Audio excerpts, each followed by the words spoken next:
Very proud of this book, Looking Good, Being Bad, The Subtle Art of Churchmanship, and particularly of the commendations, one from Charles Dickens, who, although he's dead, made a real effort and says, "I sincerely regret that I shall not be alive when this wonderful book is published." Isn't that great that he's made that effort?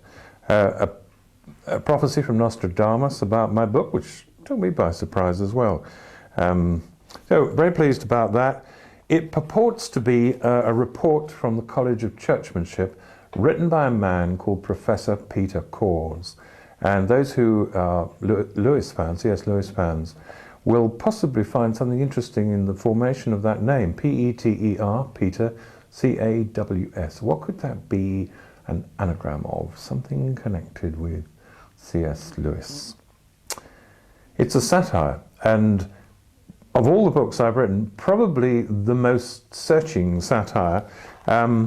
There is still a lot of Pharisaism in the church, and I guess this is really aimed at the Pharisees, those who park their cars in pray and display car parks still and do all sorts of things that hurt people and make them feel silly and small and load them with stupid rules and that kind of thing.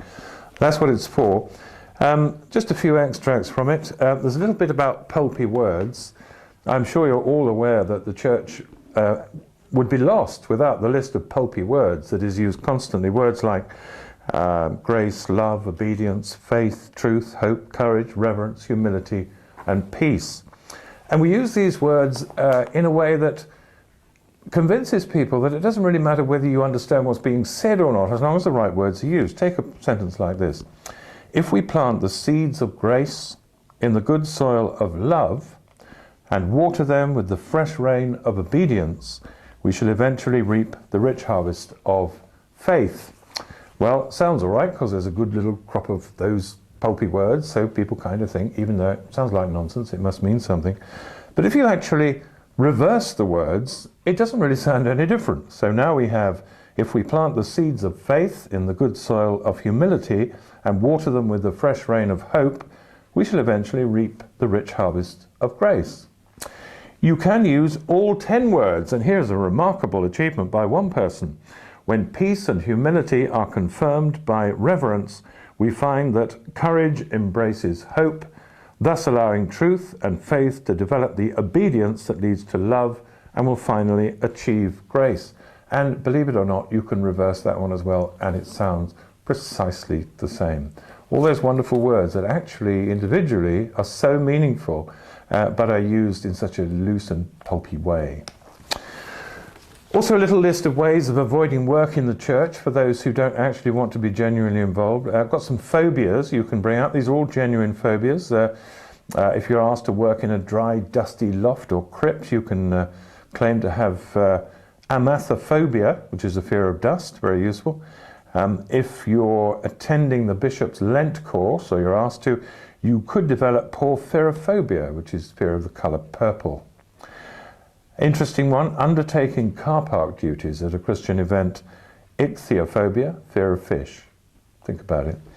What else have we got? And this is an amazing one. If you were asked to take a group of lonely folk out for a meal at a Chinese restaurant, you could claim to suffer from consequentaliophobia, which really is the fear of chopsticks. Attending the midweek prayer meeting, monophobia, fear of being on your own, and helping at gospel outreach events, euphobia, fear of good news. We also have some amazing mechanical developments here. We've got the automated arm raiser. As we know, in many churches people raise their arms to worship.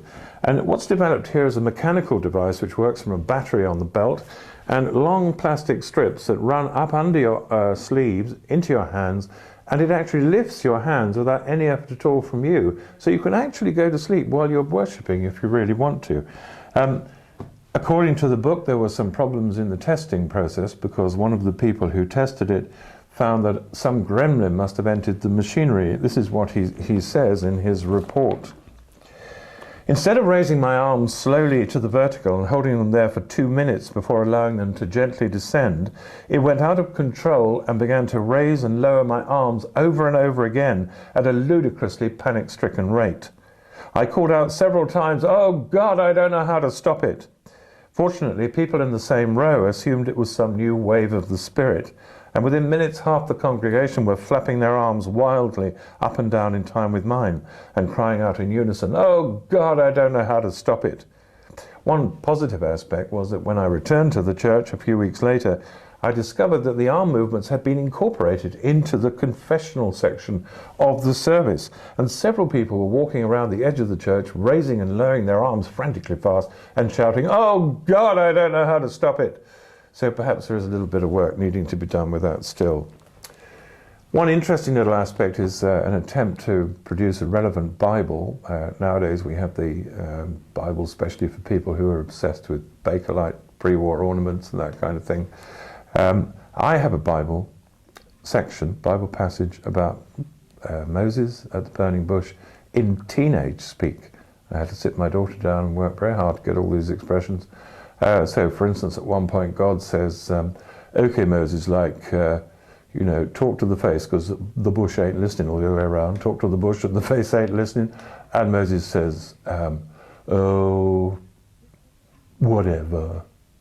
I had great fun with that. All sorts of things in this book, some of them funny, I hope, but I think most of them really fairly challenging. They challenged me as I wrote it, and I hope they'll challenge lots of the people who read it.